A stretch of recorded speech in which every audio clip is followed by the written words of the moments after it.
студэнты на семінары спрабавалі пісаць вершы на мове бальбута. Пачатку 90-х за беларускую мову ў Менску маглі проста збіць. Гэта антыімперскі роман, у нейкім сэнсе русафобскі. Мы все людзі, і або мы рухаемся ў бок свабоды, або мы рухаемся ў бок рабства.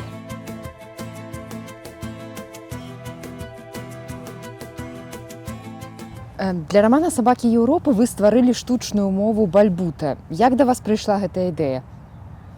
Я заўсёды захапляўся такімі мовамі, як эсперанта, валяпюк, всімі гэтымі сканструяванымі мовамі, гэтымі моўнымі эксперыментамі. Я яшчэ з дзяцінства імі захапляюся. Я некалькі разоў у жыцці спрабаваў сам прыдумаць мову. І вось бальбута гэта першы такі праект, які, праўда, паспяховы. У мяне атрымалася стварыць мову, гэтая мова жыве. Аднойчы ў Швецыі на выспе Готленд была зіма, все занесла снегам. Я сидзеў у кабінеце, і я вось взяў і вот прыдумаў. А што кажуць мовазнаўцы наконт бальбута? Ну, ці былі ў вас нейкія сустрэчы? Ёсць толькі адзін пакуль што мовазнаўца, сур'ёзны, вядомы, гэта Александр Піперскі, гэта такі вельмі аўтарытэтны расейскі лінгвіст, які ведае пра бальбуту, які нават згадвае яе ў сваіх працах, як такі моўны эксперымент цікавы. В асноўным, пакуль што пра бальбуту больш гавораць, па-першае, паэты, па-другое, літаратуразнаўцы. І тут я люблю расказваць пра гэта, таму што мне страшна прыемна, як стваральніку бальбуты. Летась у Гільдесхайме, ва ўніверсітэце Гільдесхайма, студэнты на семінары. Вось, яны спрабавалі пісаць вершы на мове бальбута, яны вывучалі бальбуту цягам некалькіх месяцаў на гэтым. Вы выкладалі? Не, выкладала ім выкладчыца, такая прафесарка літаратуры. Вось, яны чыталі «Сабакі Еўропы». Ім было цікава, ці праўда гэта такая мова паэзіі. Вось, наколькі наогул мова і літаратура, яны паміж сабой звязаныя. А вас як стваральніка Мяне запрасілі на адзін з семінараў, я такі прыехаў у ролі такога бога. Вось, а яны, значыць... Студэнты так рэагавалі на вас? Ну, это было страшэнна кранальна, страшэнна прыемна, бо я прыехаў, а там стаіць цукар, чакаляд, кава, і все падпісана на бальбуце. І на дзвярах вісіць сурветачка, дзе напісана «Бусамое» на бальбуце. Это быў цудоўны семінар, і па выніках гэтага семінару будзе невялічкая кніжка з тэкстамі, якія напісалі гэтыя студэнты. То бок бальбута жыве, яна жыве не толькі ў рамане. Ёсць, напрыклад, беларускія музыкі, сіндром самазванца, гурт, і ён выкарыстоўвае бальбуту ў сваёй творчасці. Ёсць іншыя музыкі, якія напісалі песні на бальбуце. У кнігі «Мае 90-е» вы расказваеце, як вы адкрылі для сябе Беларусь як краіну, яе мову, культуру.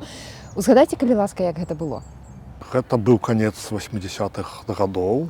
У Беларусі пачалося нацыянальнае адраджэнне. А я тады жыў у Шабанах, на ўскраіне гораду, у гэтым індустрыйным гетта. Я вырас у расейскамоўнай сям'і. Мая маці з Менску, а бацька з вёскі, з Гарадзеншчыны. Але ў маёй сям'і заўсёды размаўлялі па-расейску. І толькі мая бабуля, яна размаўляла хутчэй па-беларуску. То бок гэта была такая мова бліжэйшая да беларускай, чым да расейскай. Відаць, ад яе я ўпершыню пачуў беларускую мову ў сваім жыцці, але доўгі час не надаваў гэтаму ніякай увагі, пакуль у 1989 годзе мне ў рукі не трапілі гэтыя так званыя БНФ-овскія газеты. Я прачытаў гэтыя газеты і задаў сабе пытанне, чаму, уласна кажучы, мы жывем у Беларусі, але паўсюль размаўляюць навокал па-расейску. Чаму мы так забылі сваю мову, адмовіліся ад сваёй культуры, ад сваёй ідэнтычнасці. І гэта былі дразеты, якія былі напісаныя Трышкевіцай, і мне гэта страшэнна спадабалася, таму што беларуская мова ў школе, она была такая нецікавая, такая вся. Ніхто не разумеў, дзеля чаго мы яе вучым наогул. Калі ўсё навокал па-расейску, то навошта гэты прадмет? А тут Трышкевіца, мягкія знакі, нейкі абсалютна іншы погляд на мой Менск, на Беларусь, на свет. Ось, і мяне это все страшэнна захапіла. А я быў такім хлопчыкам, які цікавіўся, па-першае, музыкай, па-другое, цікавіўся літаратурай. Я вельмі шмат чытаў кніжак. Ось. І тут я адразу ж даведаўся, што існуе гурт Мроя. І я паслухаў гурт Мроя, мне вельмі спадабалася. Ось. Это было па-беларуску, і гэта быў рок. І па-другое, я адкрыў для сябе тутэйшых, гэту такую суполку маладых беларускамоўных літаратараў, які таксама прапанавалі мне абсалютна іншую беларускую літаратуру. Колькі вам было год, калі вы перайшлі цалкам на беларускую? Калі цалкам на беларускую, то мне было 17. А калі я пачаў задумвацца і спрабаваць, то мне было 15-16 10. Многія беларусы толькі зараз пражываюць тое, што з вамі здарылася ў 90-е гады. Што б вы ім сказалі, гледзячы на свой вопыт?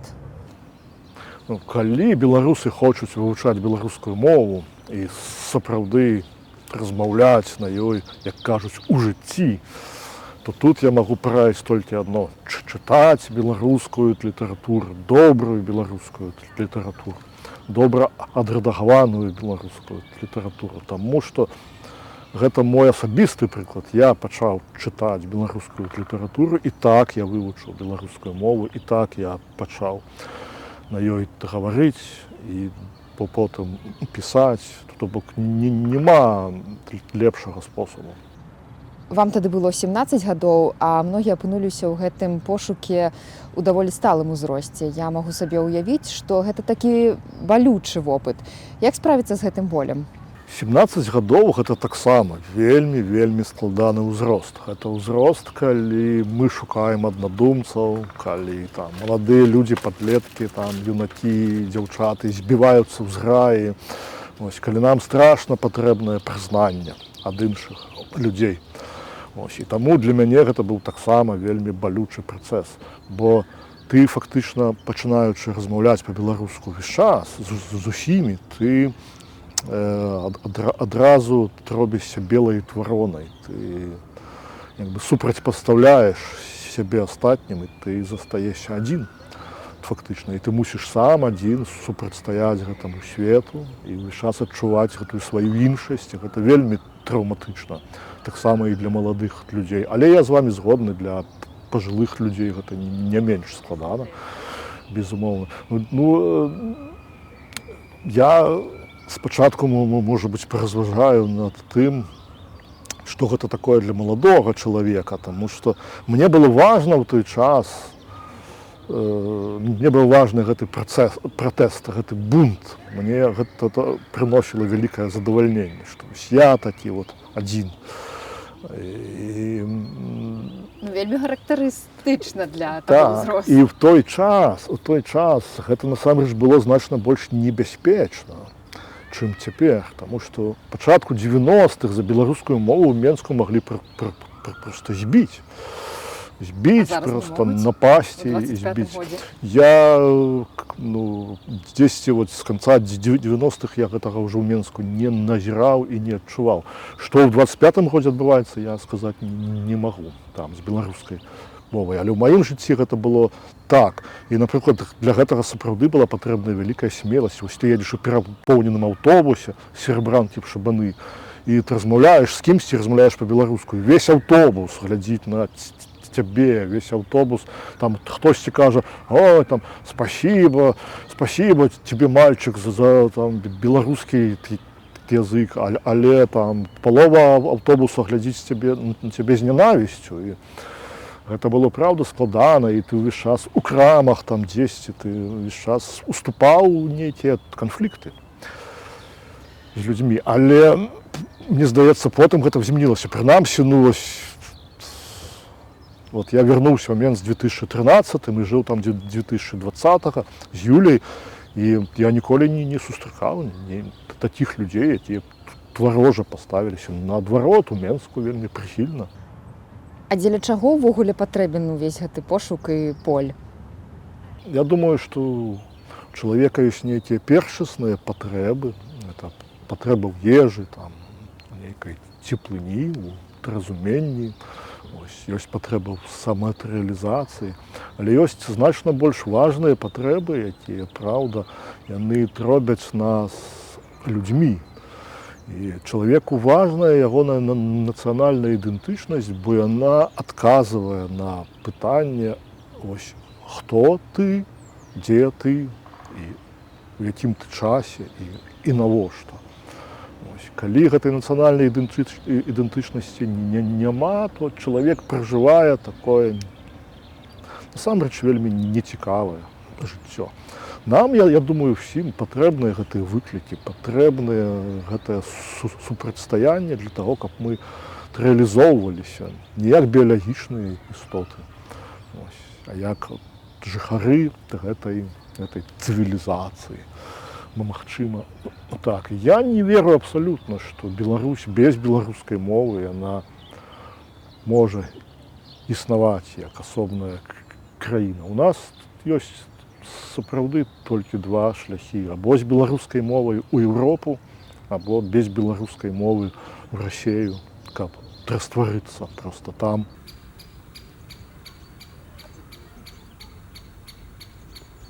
Ваш раман «Сабакі Еўропы» атрымаў у Германіі ўжо не першую ўзнагароду у той час, калі ў Беларусі ён лічыцца экстрэмісцкім. Якія пачуцці ў вас выклікае такое ўспрыманне вашай творчасці па розных баках барыкад, так бы мовіць? Так, «Сабакі Еўропы», мой раман, ён атрымаў Лейпцігскую кніжную прэмію еўрапейскага паразумення. Для мяне гэта, безумоўна, вялікі гонар. І для мяне гэта вялікая радасць, бо «Сабакі Еўропы» гэта не проста нейкая чарговая моя кніга, адна з кніг. Гэта насамрэч мой галоўны твор, самы асноўны. Томас Вайлер працаваў над перакладам 3 гады, і мы все гэта чакалі, калі раман выйдзе па-нямецку. Ну, а гэтая прэмія, гэта азначае, безумоўна, прызнанне. Гэта азначае, што я як пісьменнік магу тут у Германіі заставацца і працаваць далей, таму што гэта вялікая падтрымка як для аўтара.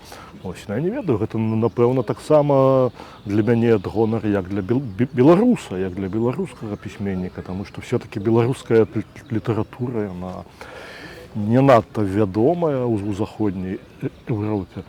Што тычыцца забароны в Беларусі, то гэта дзяржава забараніла гэты раман, гэтую кнігу, і не толькі «Сабакі Еўропы», але практычна все мае кнігі цяпер забароненыя ў Беларусі. 2 з іх забароненыя праз суд. Гэта «Сабакі Еўропы» і апошняя кніга пана А. Але гэта выключна пытанне майго канфлікту з беларускай дзяржавай, з беларускай дыктатурай. Што тычыцца чытачоў, то я не магу паскардзіцца на тое, што яны неяк не чытаюць, што яны не прызнаюць гэтую кнігу. Кніга ж насамрэч выйшла у самым канцы 2017 году, то гэта не нейкая новая кніга.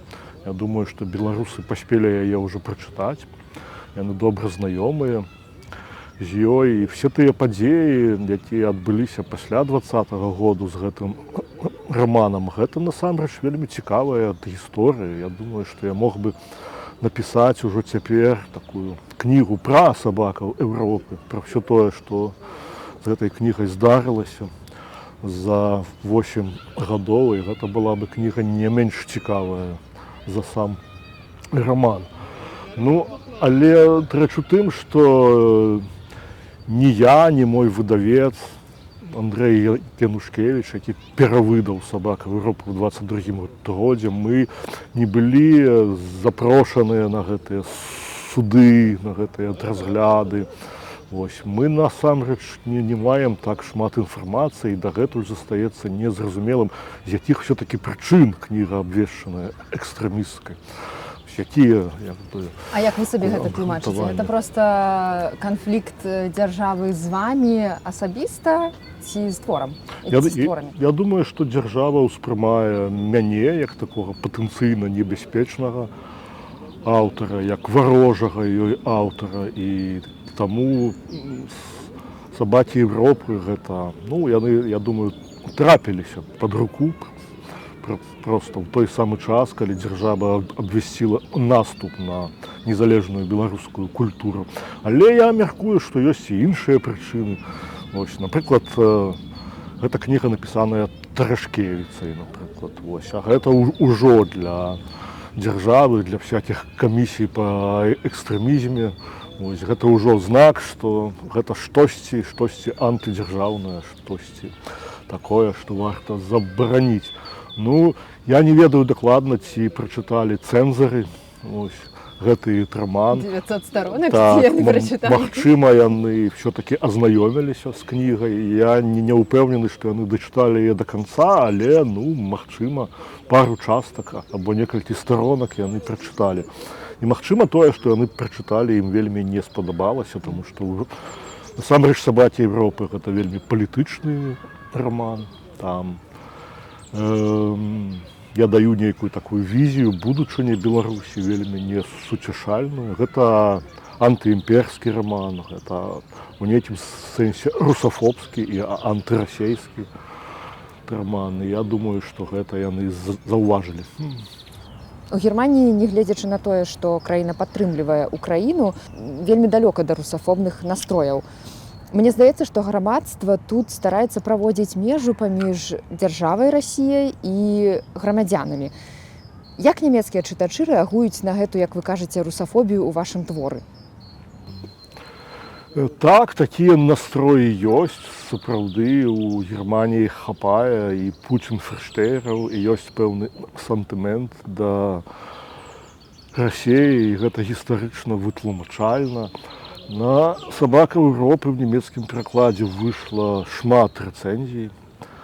Я даваў шмат інтэрв'ю. Ну, але тыя людзі, якія, напэўна, чытаюць літаратуру, якія наогул чытаюць раманы, я не думаю, што яны маюць такія стэрэатыпы адносна Расіі, што яны ўжо такую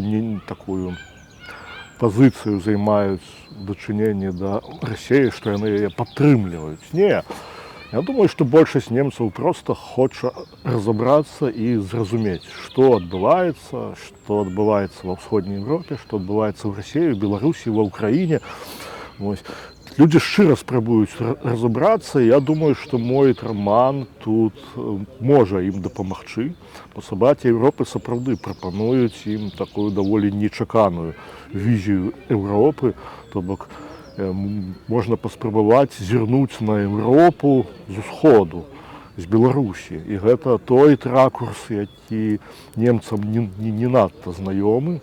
Таму раман здзіўляе, раман шмат каго пужае сваім памерам найперш, таму што гэта сапраўды вельмі тоўсты раман, пужае бальбутай, гэтай штучнай мовай, якая ёсць у рамане. І, магчыма, так, ён пужае сваёй русафобіяй, сваёй антыімперскасцю. Ну, але я ўпэўнены, што шмат немцаў спачуваюць у краіне. Яны хочуць міру, але гэта не абавязкова значыць, што яны хочуць перамогі Расіі. Ну, я заўсёды спрабую проста тлумачыць, у мяне ёсць такая магчымасць, як у аўтара. Я маю вельмі шмат сустрэчаў з чытачамі, я даю шмат інтэрв'ю, я выступаў з гэтым раманам у шмат якіх гарадах Нямецчыны, Аўстрыі, Швайцарыі. Я заўсёды спрабую патлумачыць, што калі вы за мір любой цаной, то гэта азначае, што вы проста некалькі дзесяткаў мільёнаў чалавек вы проста аддаяце ў рабства вялікай імперыі. Задумайцеся, якая цана, які кошт гэтага міру можа быць. І людзі, праўда, задумваюцца. Я думаю, што тут ёсць такая заканамернасць. Чым больш людзей, праўда, тут адкрытыя свету, чым больш людзей цікавяцца вось, тым, што адбываецца па-за Германіяй, тым мне неяк больш прыхільнае стаўленне да маёй кнігі. Калі людзі, праўда, жывуць в ізаляцыі тут і не чытаюць раманаў, не чытаюць кніг, не глядзяць там тэлебачанне або медыа. Вось. Калі яны паддаюцца прапагандзе, то, безумоўна, мая кніга ім можа падацца вельмі трусафобскай. Я тут увесь час ужываю такія словы, як трусафобія і антыімперскасць. Насамрэч, з аднаго боку, гэта зусім розныя паняткі. Вось. З другога боку, все-таки паміж імі ёсць пэўная сувязь. І я спрабую тлумачыць усім, што моя трусафобія гэта не нянавісць, накіраваная на нейкі этнос, на расейцаў. Трусафобія сёння гэта абсалютна вытлумачальная, абгрунтаваная такое супрацьстаянне расейскай імперыі, расейскай дзяржаве. І, на жаль, расейскай культуры, на жаль, таксама, таму што расейская культура ёсць неад'емнай часткай гэтай імперыі, і вельмі доўга яна проста абслугоўвала гэтую імперыю. І расейская культура заклала ў расейцаў вось гэтае адчуванне сваёй нейкай перавагі над іншымі народамі, нейкае жаданне трэваншу, супрацьпастаўленне сябе, так бы мовіць, цывілізаванаму свету. Расійская культура, як і расійская імперія, транслююць такое вельмі дзіўнае, нядобрае пасланне, што ў Расіі ёсць нейкі свой асобны шлях. Асобны гістарычны шлях, асобны цывілізацыйны шлях, але гэта все поўная тлухта, таму што ніякага асобнага шляху ні ў якай нацыі быць не можа. Мы все людзі, і або мы рухаемся ў бок свабоды, або мы рухаемся ў бок рабства. Все. Трэцяга шляху тут няма. І калі Расія абірае нейкі асобны шлях, это значыць аўтаматычна, што гэта шлях да не свабоды. Вось гэта барацьба з расійскай культурай. Гэта не падыход па прыкладзе вока за вока, зуб за зуб? Так, складанае пытанне. Мне проста здаецца, што Расіі патрэбная сапраўды такая дэнацыфікацыя. І гэтая дэнацыфікацыя немагчымая без таго, каб мы трошачкі пачалі выганяць гэты расійскі нацысцкі дух з усіх сфераў жыцця, не абавязкова з палітыкі, але это таксама з культуры, таксама з літаратуры, з мастацтва. Мне проста падаецца, што шмат якія расейцы, якія пакінулі сваю краіну, якія жывуць па-за імперыяй, якія жывуць в экзіле, яны все роўна іхная візія Расіі, яна хутчэй звернутая ў мінулае. То бок, мне здаецца, што большасці з расейцаў важна не тое, каб Расія, праўда, змянілася, каб яна неяк пазбавілася сваёй імперскай сутнасці. Ім важна, каб Расія вярнулася вось у той стан, у якім яна была да 2022 году. Я ўжываю такія словы, як трусафобія і антырасейскасць, такі не з мэтай кагосьці нацыянальна прынізіць. Я думаю, што гэта проста рэчаіснасць сёння. І што гэта сапраўды звязана. На нямецкую мову ваш раман пераклаў Томас Вайлер, дзякуючы якому з сабакамі Еўропы змаглі пазнаёміцца і нямецкія чытачы. Наколькі для вас важна увага нямецкай публікі? Для мяне гэта неймаверна важна. Мне проста вельмі не хочацца жыць тут, як аднаму з аўтараў эмігрантаў, існаваць у нішы гэтай эмігранцкай літаратуры. Я не пішу толькі для эмігрантаў, я пішу для ўсіх людзей гэтага свету, якія ўмеюць чытаць. І ў гэтым сэнсе пераклад гэта, безумоўна, напэўна, самае важнае для аўтараў маёй сітуацыі. Германія гэта вельмі літаратурная краіна, тут вельмі шмат выдавецтваў, тут адбываюцца такія вельмі важныя для ўсяго свету міжнародныя кніжныя выставы.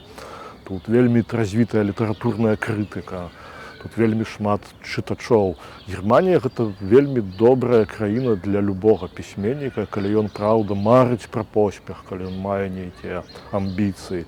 І яшчэ задоўга да таго, як я пасяліўся тут, мы казалі з нашымі калегамі з розных усходнееўрапейскіх краін, што Германія насамрэч это такая найлепшая стартавая пляцоўка для таго, хто праўда марыць пра нейкі міжнародны поспех. Калі ты перакладзены на нямецкую мову, гэта азначае, што і в іншых краінах да цябе з'яўляецца цікавасць. На жаль, калі б раман «Сабакі Еўропы» існаваў толькі ў беларускім арыгінале, то ён, напэўна, так бы і застаўся з'явай выключна беларускай літаратуры. Міжнародны поспех азначае, што вы ўжо больш міжнародны пісьменнік, чым беларускі. Я лічу сябе еўрапейскім пісьменнікам, які жыве ў Германіі і піша па-беларуску. То бок не лічыце сябе беларускім пісьменнікам? Вот менавіта вось так. Еўрапейскі пісьменнік, які жыве ў Германіі і піша па-беларуску. У пэўным сэнсе я беларускі пісьменнік, таму што мова майго пісьма, мова маіх кніг, яна беларуская. Хоць я вельмі часта ўжываю іншыя мовы, напрыклад, «Сабакі Еўропы» напісаныя там на 7 ці 8 мовах, але пераважна, безумоўна, на беларускай. Я адчуваю, што паміж мной і беларускай літаратурай існуе пэўная дыстанцыя. Я не ведаю, якія прычыны.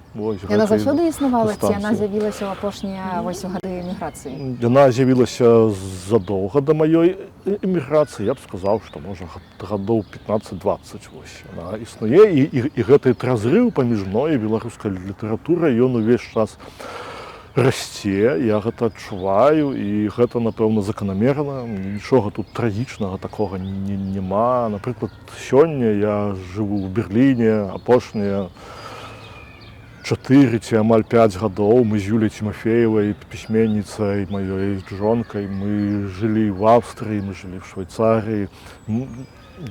Так склалася, што я жыву заўсёды далёка ад цэнтру беларускай эміграцыі.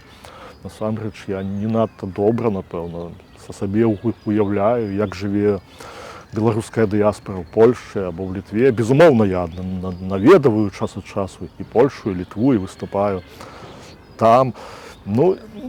Складана. Тут, калі беларуская літаратура, гэта праўда, гэта чытачы, то з імі ў мяне ніякіх праблем няма. Я адчуваю і чытацкае прызнанне, я бачу, як прадаюцца мае кнігі, як чытаюцца мае кнігі, і колькі людзей прыходзіць на сустрэчы са мной, калі я выступаю в Польшы, або в Літве, або в Чэхіі. Гэта вельмі шмат беларусаў. Але калі беларуская літаратура гэта нейкія структуры, нейкія інстытуцыі, нейкі літаратурны працэс, нейкія там заканамернасці развіцця, то тут я хутчэй выпадаю з гэтых працэсаў. Не столькі пра структуры, колькі пра тое, што ўсё ж такі вы самі на пачатку інтэрв'ю сказалі, што вам таксама важна пра другі погляд на ўсходнюю Еўропу таксама даць еўрапейцам. І гэта ж ваша тэматыка. І ці складана заставацца, знаходзіцца ў заходняй Еўропе і заставацца гэтым беларускім у нейкім сэнсе ўсё ж такі пісьменнікам? Рэч у тым, што нават калі б я захацеў і сказаў бы сабе, што я больш не хачу належаць Беларусі, не хачу належаць беларускай літаратуры, то ў мяне бы нічога не атрымалася. Калі ты беларус, то гэта навечна. Гэта, магчыма, нейкае таўро, магчыма, нейкі знак такі, які на нас заўсёды будзе. З Беларусі уцячы немагчыма, як і выгнаць Беларусь сябе.